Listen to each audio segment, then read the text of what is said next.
देखिए सुबह की पहली ट्रेन पकड़ के हम जा रहे हैं क्योटो से ओसाका और हिरोशिमा। तो प्लान ये है कि हम पहले हिरोशिमा जाएंगे। चलिए हमारी ट्रेन आ चुकी है। 8:30 बजे ओपन होता है हिरोशिमा का जो मेमोरियल है जो हम देखना चाह रहे हैं। तो चलिए उससे पहले हम वहाँ पहुँचना चाह रहे हैं। लगभग कुछ ओवरऑल 2-2.5 घंटे का सफ़र है।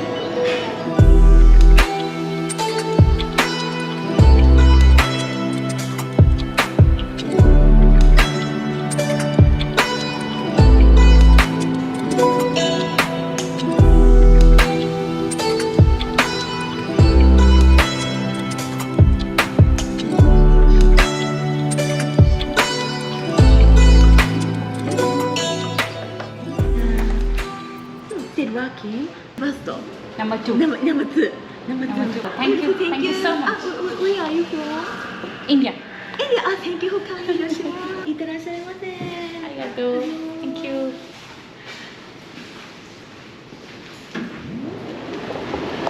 Root, lemon root, orange root, ये यहाँ से JR पास वालों के लिए बस मिल जाती है। तो अगर आपके पास JR पास है तो फिर आपके लिए ये बस फ्री है, आपको अलग से कुछ लेने की ज़रूरत नहीं है। पर बस स्टॉप पे हम खड़े हुए हैं। ये साइट सीइंग लूप बस है जो हर थोड़ी देर में चलती है। इसके 3 अलग अलग रूट है, जैसे आपको यहाँ पर डिस्प्ले पे भी दिख जाएगा। तो आपको जो रूट लेना है, अगर आपको पहले आर्ट म्यूज़ियम जाना है, हिरोशिमा कैसल, म्यूज़ियम आर्ट, तो इस सीक्वेंस में बस चलती है। हमें सबसे पहले सिर्फ एटॉमिक बॉम्ब डोम और मेमोरियल पार्क जाना है, तो हम ग्रीन रूट लेने का सोच रहे हैं। तो हर आधे पौन घंटे में बस चलती है, तो आप ले सकते हैं। सुबह 8:30 बजे से आपका ये सारी चीज़ें स्टार्ट हो जाती है। ये भी आपका सेम जगह पे जाती है।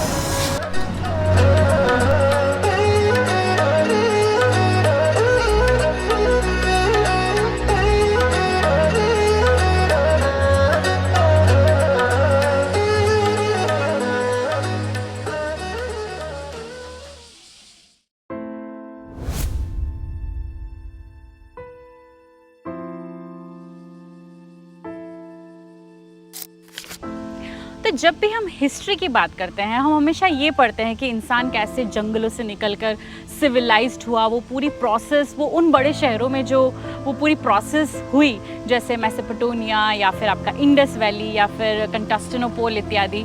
लेकिन जब ये मानव सभ्यता एक दिन ख़त्म हो जाएगी और शायद कोई एलियन सिविलाइजेशन हमारे हिस्ट्री या हमारा इतिहास लिखेगा, तो शायद ये शहर जहाँ अभी हम खड़े हुए हैं इसका जिक्र सबसे पहले आएगा। जी हाँ, हम अभी मौजूद हैं हिरोशिमा, जापान में। आज है 6 अगस्त और 77 साल पहले ठीक इसी दिन 6 अगस्त 1945 को 8:15 पे हिरोशिमा शहर पे दुनिया का पहला न्यूक्लियर ब्लास्ट हुआ। सुबह सुबह जब बच्चे स्कूल जा रहे हैं, लोग अपने दफ्तर जा रहे हैं, अमेरिका का एक जहाज़ हिरोशिमा शहर के ऊपर आता है और पहले देखता है कि वहाँ का माहौल कैसा है। जहाज़ का नाम इलोना गे था और 10 फीट लंबा, करीब 4,500 या 5,000 किलो बड़ा न्यूक्लियर बॉम्ब, जिसका नाम उन्होंने लिटिल बॉय दिया था, उस पर एक पैराशूट बांधा जाता है और फिर उसे धीरे से इस शहर के ऊपर छोड़ा जाता है और फिर प्लेन अपना डायरेक्शन मोड़ लेता है और पैराशूट बांधने से उसका जो रफ्तार है वो धीरे धीरे स्लो हो जाती है और शहर के बीचों बीच, ठीक जहाँ अभी हम खड़े हैं, वो जो ब्रिज आप देख रहे हैं वो और ये जो डोम का एरिया है, यहाँ पे वो बॉम्ब ड्रॉप होता है। हवा में लगभग 1000-1500 फीट की ऊंचाई पे बॉम्ब ब्लास्ट होता है और 45 से 47 सेकंड के अंदर पूरा शहर राख बन जाता है। उस समय हिरोशिमा की आबादी जो लगभग 3 लाख थी और उसमें से 1,35,000 लोग इस हादसे का शिकार हुए और अपनी जान खो बैठे। इतना होने के बावजूद भी यहाँ के जो भी शासक थे या यहाँ की जो सरकार थी, उन्होंने सरेंडर करने से मना किया। ये बात है लगभग थोड़ा सा जब आपका वर्ल्ड वॉर 2 आगे पहुँच चुका था, जो कि स्टार्ट हुआ था 1939 में। ये जब न्यूक्लियर वेपन का इजाद हुआ, जब आइंस्टाइन जी को लगा कि इस तरह की एक चेन रिएक्शन पॉसिबल है जिससे आप पूरा शहर एक धमाके में तबाह कर सकते हैं, वो थोड़े चिंतित हुए और उन्होंने एक पत्र लिखा रूजवेल्ट जी को, जो उनके प्रेसिडेंट थे, कि इस तरह की चीज़ पॉसिबल है और हमारा कोई दुश्मन इसे आइडेंटिफाई करके हमारे अगेंस्ट यूज़ कर सकता है। तो रूजवेल्ट जी ने फिर अपना वो जो मैनहट्टन प्रोजेक्ट निकाला, अभी ओपनहाइमर करके जो मूवी आई है जिसके तहत सभी लोग बहुत बात कर रहे हैं इस विषय पे। तो वो प्रोजेक्ट स्टार्ट हुआ जुलाई 1945 में। मैक्सिको के एक रेगिस्तान में उन्होंने उस बम का टेस्टिंग किया और 6 अगस्त को पहला बम हिरोशिमा में, और 3 दिन बाद जब जापान ने फिर भी सरेंडर करने से मना किया तो 9 अगस्त को दूसरा बम नागासाकी पे गिराया गया। यहाँ जो बम गिरा वो यूरेनियम का बम था, तो इसलिए उसका नाम लिटिल बॉय दिया गया क्योंकि उससे कम तबाही की उम्मीद थी। और जो नागासाकी में बम था वो प्लूटोनियम का बम था जिसका नाम फैट मैन रखा गया। उससे ज़्यादा तबाही की उम्मीद थी, लेकिन नागासाकी का जो टेरेन है वो थोड़ा सा पहाड़ी है। जब वो बम गिरता है न्यूक्लियर वाला तो उसका साइडवेज इफेक्ट ज़्यादा होता है, जिसके कारण नागासाकी में इम्पैक्ट जो था वो कंपैरेटिवली कम था। अब सवाल ये आता है कि जापान ही इस चीज़ का शिकार क्यों बना। पहला रीज़न तो ये कि जब तक वो बॉम्ब रेडी हुआ जुलाई 1945 तक, तब तक जर्मनी आपका सरेंडर कर चुका था। यूरोप में भी वॉर काफ़ी ज़्यादा सेटल हो चुका था। तो सिर्फ रशिया, जापान और अमेरिका के बीच में थोड़ा सा टेंशन था। और फिर जब जापान ने पर्ल हार्बर, जो कि एक आइलैंड पे स्थित है पैसिफिक में, वहाँ पे हमला किया तो फिर वो उनका एक डिफेंस था। और अमेरिका का ऐसा मानना था कि एक बम गिराने से हमारे लाखों सैनिकों की जान बच सकती है। तो यही बोल के उन्होंने अपने सारे वैज्ञानिकों को प्रेरित किया ये बम बनाने के लिए। तो ये जो पीस मेमोरियल है इसका पूरा उद्देश्य यही है कि ये चाह रहे हैं कि जो भी यहाँ हुआ वो कभी भी रिपीट ना हो, लेकिन कहीं ना कहीं हर देश के पास एक न्यूक्लियर वेपन होना उस चीज़ की पॉसिबिलिटी को दर्शाता है। तो जापानी लोगों का जो जज्बा है, उनकी जो टेक्नोलॉजी है, जो डिसिप्लिन है, काफ़ी सारी चीज़ों का योगदान है कि ये शहर हिरोशिमा इतने बड़े ब्लास्ट के बावजूद आज 77 साल बाद पूरी तरह से खड़ा है। खड़ा है शब्द भी एक्चुअली बहुत छोटा है क्योंकि बड़ी बड़ी इमारतें हैं, उनका बिजनेस हब है, पब्लिक ट्रांसपोर्ट इतना सॉर्टेड है, बहुत ही डेवलप्ड सिटी आप देख करके महसूस कर सकते हैं। लेकिन वो जो मास डिस्ट्रक्शन की निशानियाँ हैं वो आज भी यहाँ मौजूद है, और उसी को तलाश करने के लिए आज हम ये जो इनका पीस मेमोरियल है इस हिरोशिमा शहर में, वहाँ पर थोड़ी सी चहलकदमी करने के लिए आए हैं।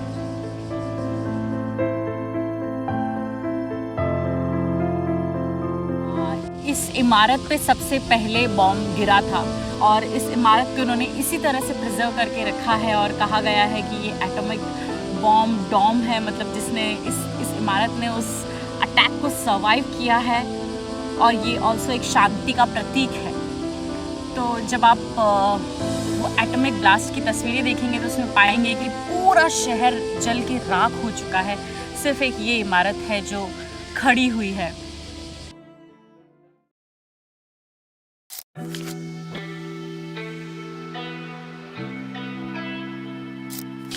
तो ये मेरे पीछे आप जो देख रहे हैं ये एक मॉन्यूमेंट है, सदाको सकाशी करके एक छोटी बच्ची थी जापानीज जिसकी याद में ये बनाया हुआ है।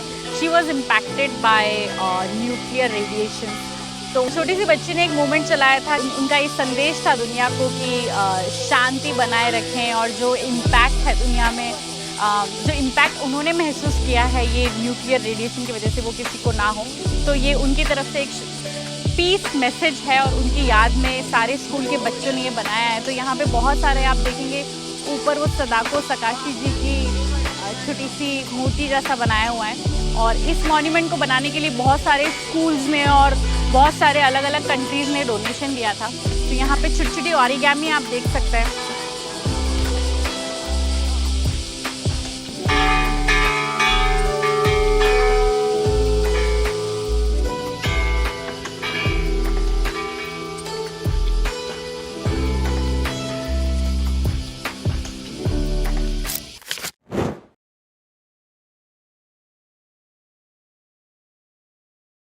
तो लगभग ये ख़त्म होने वाला है, और ये इनका पीस मेमोरियल है जहाँ हम खड़े हैं। ये इनका मेन बिल्डिंग है और वहाँ से हम एंटर करेंगे तो ये हिरोशिमा पीस मेमोरियल म्यूज़ियम है जहाँ पे बहुत सारे उन लोगों की यादें उन्होंने संजो के रखी है।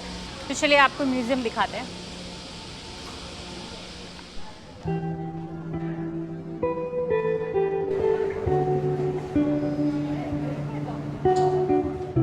है अगस्त 1945, 8:15 वो समय जब हिरोशिमा पे बम गिराया गया। बॉम्ब ब्लास्ट के जस्ट बाद एक भी इमारत सीधी नहीं बची है, सब कुछ ढह गया है।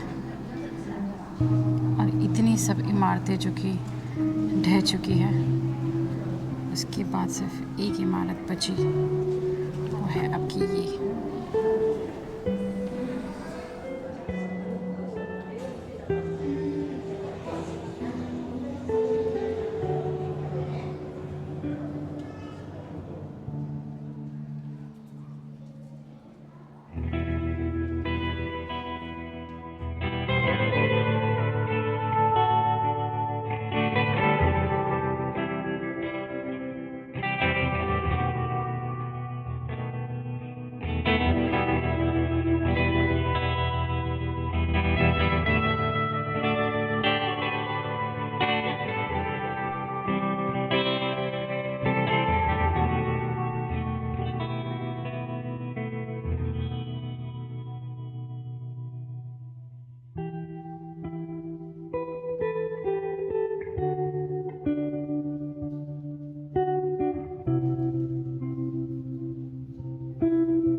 Hello sir, Mito Kosai.